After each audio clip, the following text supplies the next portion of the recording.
I suppose you could say, in a manner of speaking, that all life occurs only in the mind,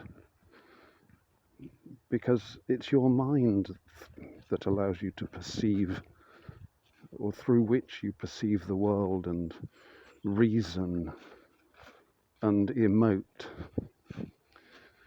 They all seem to be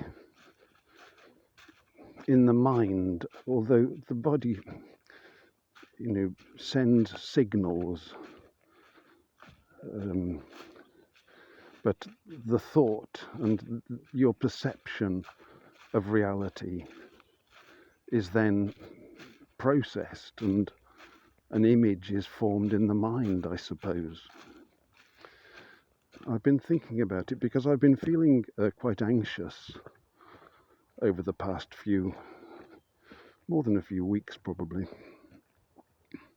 And that can be explained by the impending house move, which is, quite a challenge.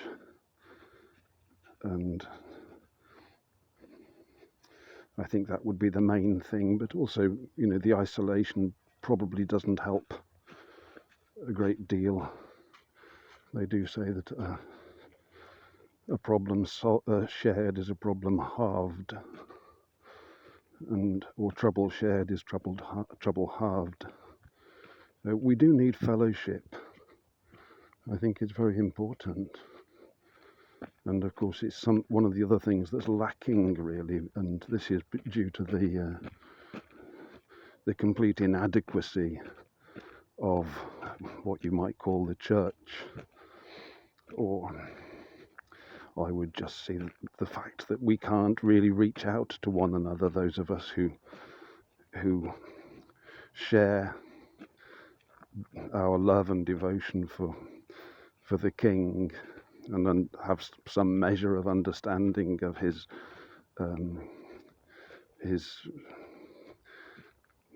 majesty and his grace.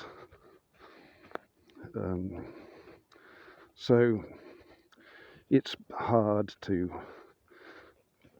find people to chat to, and really you would want to share that, I think, with them, and inevitably I will. So that sometimes goes down like a lead balloon, I suppose, but I don't actively evangelize, but I just, when I talk about the world, I can hardly help talking about Jesus Christ, about God. The two things are the same in my mind somehow. They're just so intrinsically linked and connected. And so by consigning our mind to the instructions and teachings of Jesus Christ, and so by reading the Bible regularly, we are kind of we're creating, or maybe I'm creating, thought patterns that can be encouraging. As the Bible schools the mind. This is how it works. And people who don't read the Bible, they don't understand this. I'm very keen that people should read the Bible. And I think people think, well, it's just a book. So it can't really, it's just a set of conceits and ideas. It's only a book. And so if it's only a book, then do yourself a favor and read it, because it's certainly the most important book in the English language, beyond any comparison. The most revered book and the most widely read book through historical times, and believed by all your heroes, really, whoever they may be, whether they be great scientists or composers or musicians, Bible belief, and philosophers even. I've listened more than read. I've read a couple of Nietzsche's books, I think, but mainly I just listened to stuff about Nietzsche. And he was the great atheist philosopher, but when you hear him speak, when I hear him speak, it seems to me that he's closer. These in Schopenhauer, they were really rebelling against the church. They saw through it, and that's a good thing, of course.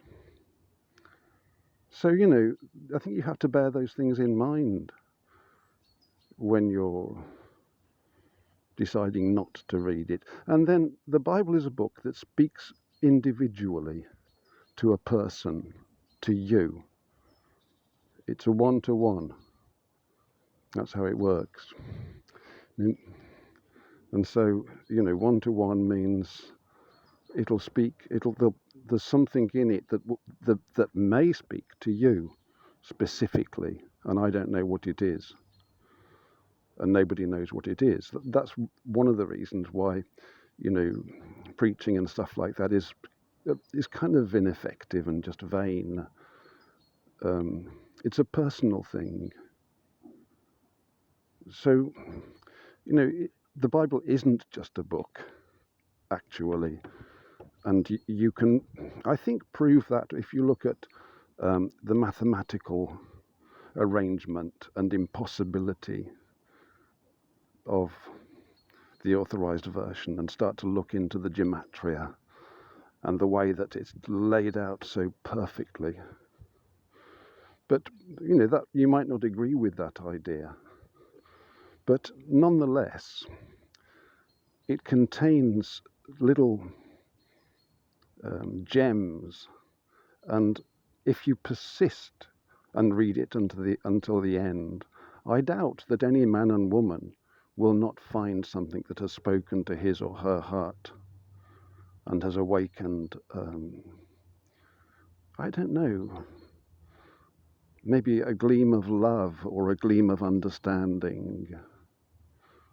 That's how I would see it. God bless.